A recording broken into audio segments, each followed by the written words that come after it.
Stick around for the demo, which will play at the end of this video. Synesthesia is a tale that may be as old as history. It's a phenomenon that occurs when a person's senses cross in their brain, of which any can be connected. There are at least 75 different types, and people all around the world have been trying to communicate what it looks and feels like for over 2,500 years. Inventors from the last few centuries have tried to incorporate synesthesia into their musical projects, with the inventor of the theremin even going as far as to create what he called the Illumovox, which projected hues that linked the visible spectrum of light to pitch. In the mid to late 2010s, the internet saw a surge in synesthesia-based art, from paintings to full-blown animations of what synesthetes see from music. These animations have appeared in yearly art exhibitions and have been some of the most accurate renditions of synesthetic qualia to date. But their production is a rather lengthy process, taking over 75 hours for a single 3-minute video. And all of that for the final output to pale in comparison to the reality. This two-dimensional rectangle couldn't be further removed from what actually goes on inside our heads. Despite this hurdle, we still try, because synesthesia has given us some of our richest experiences, which, until recently, we could only wish to share with you. Every day, we ask ourselves how we might bridge this explanatory gap to show you the depth of our experiences. This year, we finally found an answer. It's called Tendril. On the surface, it will look like a rhythm game powered by Unreal Engine 5 and built for VR.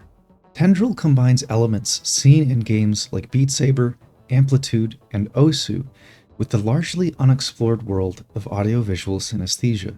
To some, it may seem like just another music visualizer, but it is so much more than that. Let's jump in and see how it works. As you can see, there are multiple game modes planned. These will let you interact with visual music in real time, compete for high scores in choreography and dance challenges, or sit back and meditate as you watch music play out around you. Right now, we're focused on creating the editor, which will be available to all players and will be necessary to complete before making the rest of these game modes. In this editor, you can upload any audio file you want.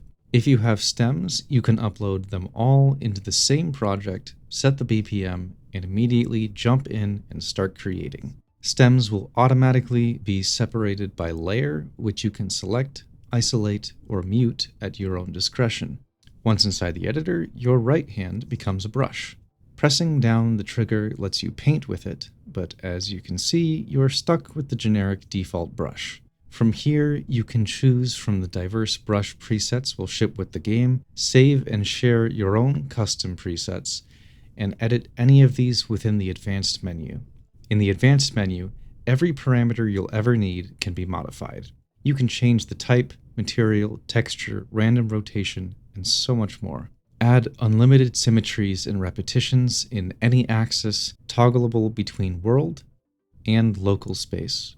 Configure a global color map based on your own experience of synesthesia, or load up the default color scale based on our own experiences. Most of these parameters can be tied to the audiomorph system, which will automatically analyze things like pitch and loudness of whatever layer you have selected. If the effect is too small or large, you can perform basic operations on these values or add complex functions to them. Once you have something that looks like the sound you're trying to recreate, it's time to start painting with it. Just below, you have your time controls, which are also tied to the buttons on your controllers to pause, play, scrub the track, undo, and redo on the fly. Choose a sound, pick a layer and brush, press play, and as it's playing, paint that sound through time. That stroke is now saved to the level, and you can go back to see it in action. Don't like it? Undo, rewind, then try again until you get it right. Too close? You can change the depth so that it's farther away. Need to change it later? Change your left or right hand controller to selection mode, then select and absorb the brush, or edit it to your heart's content. Using this system, in a matter of hours, you can bring an entire song to life, Create whatever rhythm and choreography elements you want to add, then export it as a level to share with your friends, record it as a video that you can upload to YouTube, or project it during live performances. We're still working on the choreography elements, but this is roughly where we're at now. Tendril will come with a campaign which will see you navigating a heartfelt story through a psychedelic lens while progressively teaching you the techniques you'll need to advance. To make this as mind-blowing as we intend, we'll be adding the ability to import 3D models, videos with alpha, dynamic environments, and so much more. For this to reflect our vision so that it is as close to our experience of synesthesia as possible, we have about a year or two of development left. It's too early to announce a concrete release date, but we're looking at a window between late 2027 to mid-2028.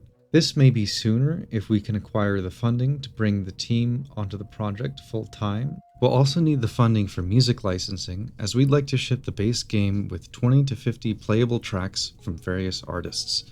We're considering Kickstarter for that.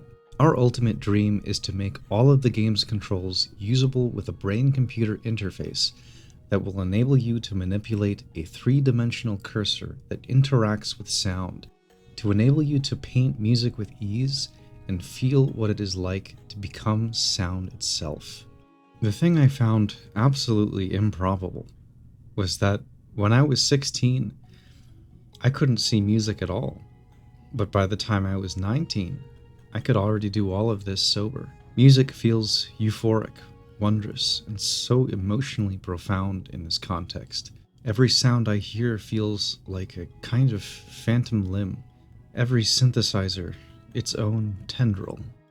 And for the first time in history, this experience can finally be yours. Like, subscribe, and ring the bell so you don't miss the news when we launch our Kickstarter campaign and when Tendril goes into closed alpha. And if you haven't seen it yet, here is the full pre-alpha simulation for Riverwolf by Balmarius.